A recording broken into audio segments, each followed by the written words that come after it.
नमः संस्कृताय सर्वेषां बालानां स्वागतम् अभिनंदनं च।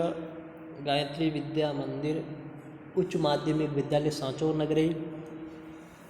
तो 10वीं कक्षा का अपन 10वां पाठ पढ़ रहे थे। पाठ का नाम था सुभाषित रत्नानी। उसके अपन उनके जो श्लोक थे, सुभाषित रत्न थे, उन सभी रत्नों को, श्लोकों को अपने अच्छे से पढ़ लिया था। आपने कंठस्थ भी किया होगा। अपन ने जो सामान्य प्रश्न थे उन प्रश्नों को भी कर लिया था। जो व्याकरणिक प्रश्न थे उन प्रश्नों पर भी अपन चर्चा कर रहे थे। तो कुछ आपके प्रश्न हैं, जो प्रश्न रह गए थे उन प्रश्नों की मैं आपके सामने चर्चा कर रहा हूँ। आपका प्रश्न है कि निम्नलिखित पदानां विलोम पदानि पाठात् चित्वा लिखन्तु। क्या कहा? निम्नलिखित जो पद दे रखे हैं उन पदों को आपको क्या लिखना है? विलोम पद, अर्थात विलोम शब्द आपको लिखना है। पहला है दुर्भाषितम का हो गया सुभाषितम। दुर्भाषितम मतलब का हो गया सुभा। दुर्भाषितम का मतलब जो बुरा कहा हुआ है उसको कहते हैं दुर्भाषितम, और कुछ अच्छी बातें कही है, अच्छा कहा गया है, उसको कहते हैं सुभाषितम। संपन्नता, संपन्नता का क्या होगा? संपन्नता का होता है समृद्धता, सब कुछ है उसके पास, तो इसका विलोम शब्द क्या होगा? गरीबी। गरीबी के लिए एक शब्द आया था, आपको पता हो तो, दरिद्रता। दरिद्रता, जो दरिद्रता है उसको क्या कहते हैं अपन? इसका विलोम शब्द क्या है? संपन्नता, और संपन्नता का है दरिद्रता। अगला देखो सज्जन। सज्जना का क्या होगा? अपन ने पाठ में क्या, देखो ये सारे पाठ से लेना है ना। जैसे सज्जने का दुर्जने भी होता है, लेकिन आपके पाठ में दुर्जन शब्द की जगह कौन सा पद यूज में लिया इन्होंने? खलह। नीचे ही, नीचे ही का क्या हो जाएगा आपका? ऊंचे ही। ये जो नीचे ही ऊंचे ही है ना, ये अवयव पद है ना। ये कौन से पद है? ये अवयव पद है। अगला है दुखी। दुखी का क्या होगा? सुखी। प्रत्यक्षम। प्रत्यक्षम का, प्रत्यक्ष का मतलब होता है सामने, और जो सामने नहीं है उसको क्या कहते हैं?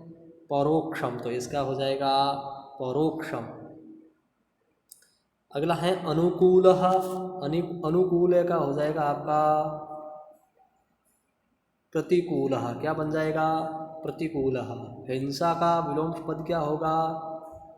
अहिंसा। क्या हो जाएगा? अहिंसा। गुण। गुणे का विलोम शब्द क्या होता है? दोष। और अदेयम मतलब जो देने योग्य नहीं है, तो इसका उल्टा क्या हो जाएगा? देयम, जो देने योग्य है। तो ये आपका बन जाएगा विलोम पद। अगला आपका पद इसने क्या दिया है? अगला का है कि स्थूला अक्षरम, स्थूला अक्षर पदम आश्रित्य उदाहरणम अनुसृत्य च संस्कृतेन प्रश्न वाक्य निर्माणम क्रियताम। क्या कहा? यहाँ पर जो स्थूल बड़े बड़े जो पद दे रखे हैं, इन पदों का आश्रय लेकर के आपको संस्कृत में क्या करना है? प्रश्नों का निर्माण करना है। तो पहला प्रश्न इसने क्या बनाया कि सर्वे जंतवः तुष्यन्ति, सभी जंतु हैं वो संतुष्ट होते हैं। तो के तुष्यन्ति, कौन संतुष्ट होते हैं? तो जंतु शब्द है ना, ये पुल्लिंग का बहुवचन में है। जंतु शब्द का पुल्लिंग के प्रथमा के बहुवचन में जंतवः बनता है ना। उसी प्रकार जो किम शब्द है उसका पुल्लिंग के बहुवचन में भी के बनता है, इसलिए यहाँ पर आया के। अगला है काको ने गरुड़ायत। जो काको हैं, काको का मतलब होता है कौआ है, वो गरुड़ नहीं बन जाता है। बाकी का सम्मान ये लिख लेना और प्रश्नवाचक चिन्ह लगाना। कह ने गरुड़ायते, कौन है जो गरुड़ नहीं बनता? काको की जगह कर लोगे कह। अगला है खलस्य विद्या विवादाय। खलस्य में खल शब्द का षष्ठी का एक वचन है, तो आप किम शब्द का षष्ठी का एक वचन क्या करोगे? कस्य। क्या लिखोगे? कस्य विद्या विवादाय भवति। अगला प्रश्न है साधो विद्या ज्ञानाय भवति। साधो के लिए जो विद्या होती है वो किसके लिए होती है? ज्ञान के लिए होती है। तो ज्ञान शब्द का चतुर्थी के एक वचन में ज्ञानाय बनता है, और किम शब्द का चतुर्थी के एक वचन में रूप क्या बनता है?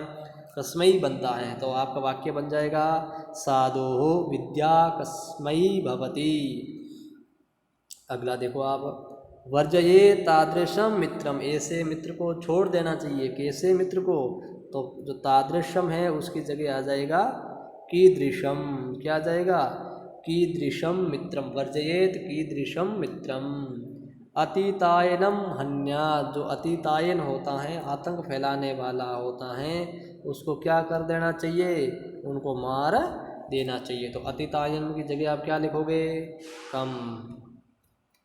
अगला है विदो अनुकूले देयम, विदो अनुकूले देयम। तो इसमें देखो अनुकूल शब्द है, इसका सप्तमी के एक वचन में अनुकूले बना है, तो किम शब्द का सप्तमी के एक वचन में क्या बनता है, कस्मिन बनता है। तो कस्मिन देयम, विदो कस्मिन देयम या फिर कस्मिन देयम, इसको आप रहने दो और इसके आगे लिख लो आप कस्मिन।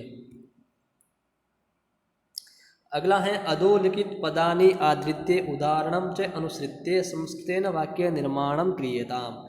आप जो पद दे रखे हैं उन पदों में संस्कृत वाक्यों का क्या करना है, निर्माण करना आपको। तो देखो आप, पहला पद इसने दरिद्रता दिया है, दरिद्रता पर तो इसने बना दिया ना कि दरिद्रता सदा दुखदायिनी भवती। तो आप ऐसे कोई भी बना लो, त्रीणी है तो त्रीणी के आप क्या बना लो, त्रीणी फलानी आनय, तीन फल लेकर आओ, तो त्रीणी फलानी आनय ऐसा बना लो। अगला है यथा, यथा से क्या बनाओगे, यथा गुरुहु, दोबारा देखो, यथा गुरुहु तथा शिष्य, जैसा गुरु है वैसा ही क्या है, शिष्य है। यथा गुरु तथा शिष्य, तो यथा का आपने प्रयोग करके वाक्य निर्माण कर दिया। उसी प्रकार इव, इव का मतलब होता है की तरह, जैसे मैंने कहा राम एव, है ना, राम इव, राम इव लक्ष्मणः अस्ति, राम के तरह कौन है, लक्ष्मणः अस्ति, राम की तरह ही लक्ष्मण है, राम इव लक्ष्मणः अस्ति। सुखी, सुखी में क्या देखो, रामः सुखी अस्ति, रामः, मैं देखो छोटे छोटे वाक्य बना रहा हूँ, सुखी ही अस्ति, सीता सुखी अस्ति। कष्टन है, कष्टन का मतलब होता है कोई, कष्टन बाल ग्रामम याति, कोई बालक है जो कहाँ जा रहा है, गांव जा रहा है, तो कष्टन बालः ग्रामम याति। अगला है धर्म, धर्म का क्या लगो, अस्माकं धर्मः एव सर्वोत्तम, हमारा धर्म ये सबसे उत्तम है, अस्माकं धर्मः एव सर्वोत्तमः। अगला है रामः, राम से क्या बनाओगे, रामः लंकाम, कहाँ गए थे राम, लंका में राम है, लंकाम गतवान, राम कहाँ गए, लंका में गए। तो आप है ना इन पदों का प्रयोग करके अपने को संस्कृत वाक्य बनाने हैं। आगे श्लोकों के हिंदी अर्थ लिखने हैं वो आप लिखोगे। अब आगे आपके जो व्याकरण के प्रश्न हैं उनकी आपके सामने मैं चर्चा करूंगा एक बार।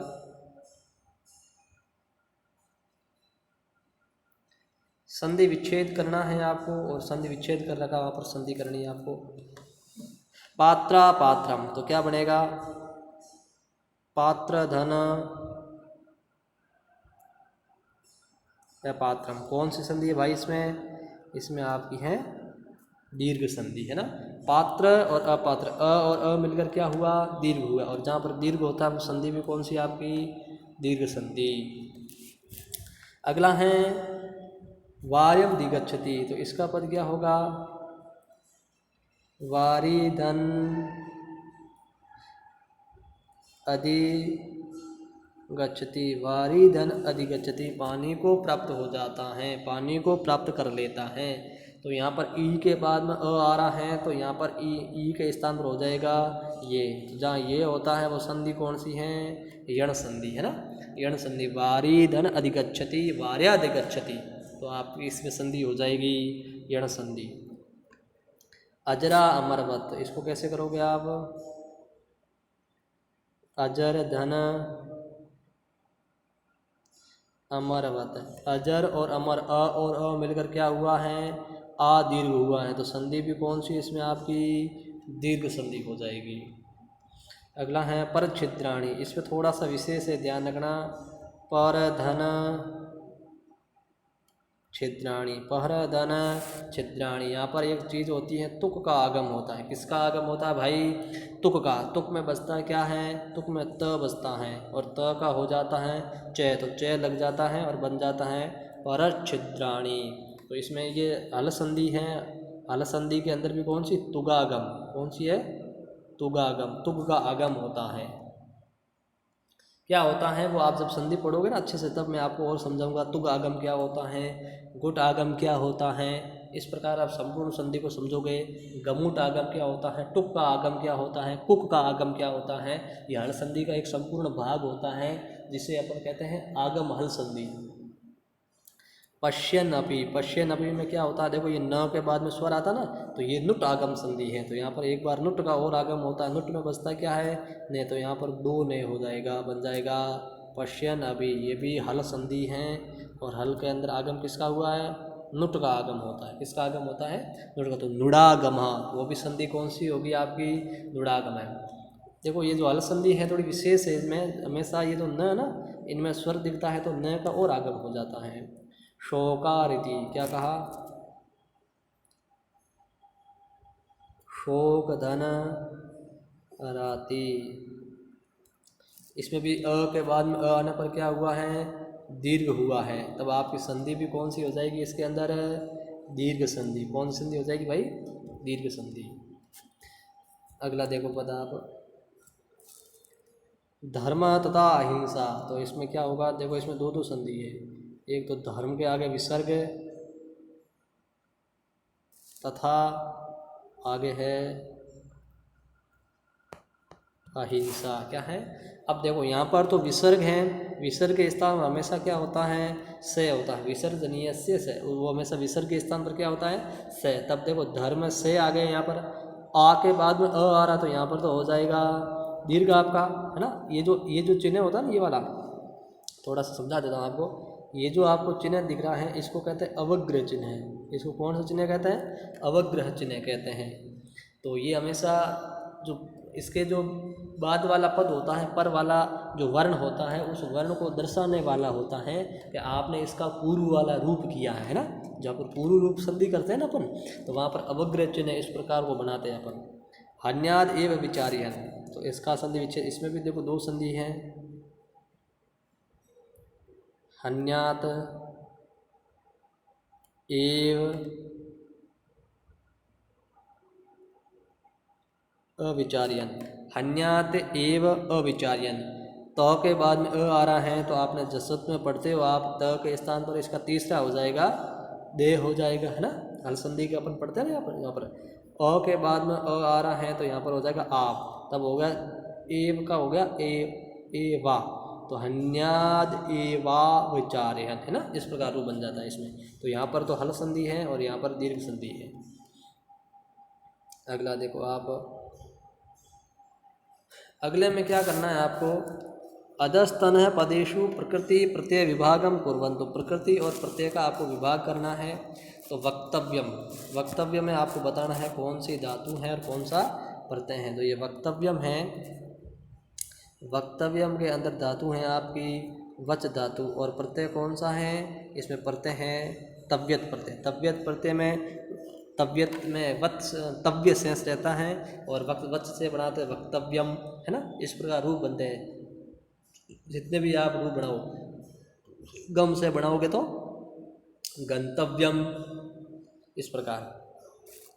अगला है रक्षणम। रक्षणम के अंदर आपकी धातु कौन सी है? रक्ष धातु है, और आपका इसमें प्रत्यय कौन सा है? ल्युट प्रत्यय। ल्युट प्रत्यय से हमेशा जो शब्द बनता है ना, वो किस लिंग में बनता है? नपुंसक लिंग में ही बनता है। कुछ दो चार उदाहरण है, जैसे रचना, रचना शब्द बनता है वो स्त्रीलिंग में भी बन जाता है। एक अपवाद है, एक दो शब्द हैं, लेकिन बाकी जितने भी ल्युट प्रत्यय से शब्द बनते हैं, पद बनते हैं, वो हमेशा नपुंसक लिंग में ही बनते हैं। तो रक्ष धातु से ल्युट प्रत्यय।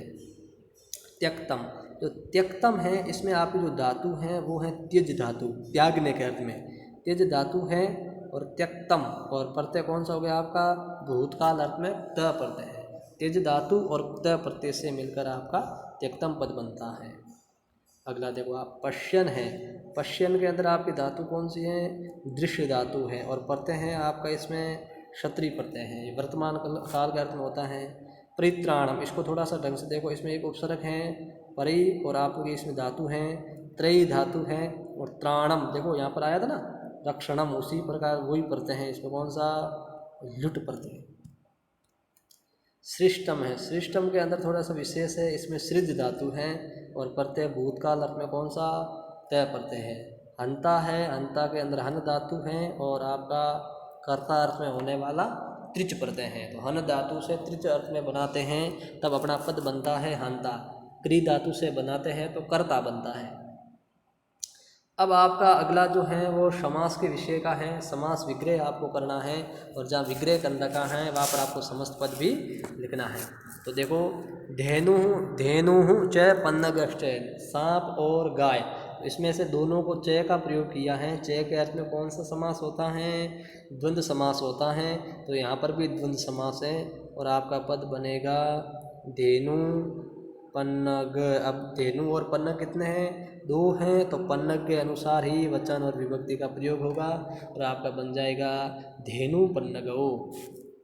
पाषाणानाम खंडा, जो पाषाण के खंड हैं, किसके खंड हैं, पाषाण के, तो आपका बन जाएगा पाषाण खंडाह। कुछ नहीं करना है, मूल शब्द ले लो और खंडा जोड़ दो पीछे, आपका बन जाएगा पाषाण खंडाह।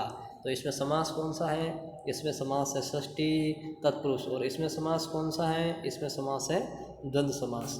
अगला है त्यक्त लज्ज है। त्यक्त लज्ज है, त्यक्त लज्जा का मतलब होता है ऐसा व्यक्ति जिसने अपनी लज्जा का त्याग कर दिया है। तो देखो बन जाएगा त्यक्ता लज्जा, ये से जिसके द्वारा अपनी लज्जा क्या है, त्याग कर दी गई है, वो बनता है त्यक्त लज्जा। तो इसमें समास कौन सा है भाई, इसमें समास बहुव्रीहि है, ध्यान रखना। आगे देखो, पर छिद्राणी। पर छिद्राणी का मतलब होता है दूसरों के दोष। तो क्या बन जाएगा, परेशान छिद्राणी। परेशान छिद्राणी मतलब दूसरों के दोष। समास कौन सा है भाई इसमें, इसमें समास है आपका षष्ठी तत्पुरुष। अगला है कार्यहंता। कार्यहंता का मतलब होता है कार्य का हनन करने वाला, तब बन जाएगा कार्यस्य हंता। कार्यस्य हंता मतलब कार्य का जो हनन करता है। इसमें भी आपका समास कौन सा है, षष्ठी तत्पुरुष। आततायी नाम वध है, जो आततायी वो लोग होते हैं, आतंक फैलाने वाले लोग होते हैं, उनका वध। तो यहाँ पर जो मूल शब्द है वो आततायी है, क्या है, आततायी, और पीछे वध है तो साथ में वध जोड़ दो, आततायी वधः। समास भी समान, वही कौन सा, षष्ठी तत्पुरुष, आततायी वधः।